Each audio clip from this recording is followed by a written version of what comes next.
We start in Washington this morning, where the showdown over impeachment intensifies. This as the White House released what they describe as an unredacted transcript of the president's phone call with his Ukrainian counterpart. ABC News' Rachel Scott is in Washington with our top story this midday. This morning, the president giving lawmakers and the American public a full look at the call at the center of the controversy. The White House releasing what they describe as an unredacted transcript of a call that is prompting this question. Did the president pressure the president of Ukraine to investigate his potential 2020 political rival, Joe Biden, and his son, who had business interests in the country? The president did, in fact, bring up Biden, saying there's a lot of talk about his son and that the vice president, quote, stopped the prosecution, and that a lot of people want to find out about that.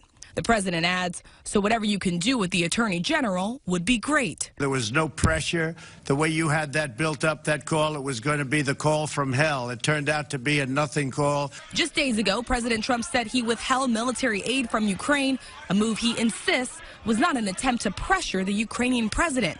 House Speaker Nancy Pelosi still moving forward with a route she has resisted for months, a formal impeachment inquiry. The President of the United States, in breach of his constitutional responsibilities, has asked a foreign government to help him in his political campaign at the expense of our national security. The president's call is believed to have triggered a still undisclosed whistleblower's complaint that the inspector general found to be both of urgent concern and credible. But the acting director of national intelligence blocked it from being turned over to Congress. As calls grow from both parties to release it, sources now say the complaint is undergoing a declassification process by the White House for a possible release by the end of next week.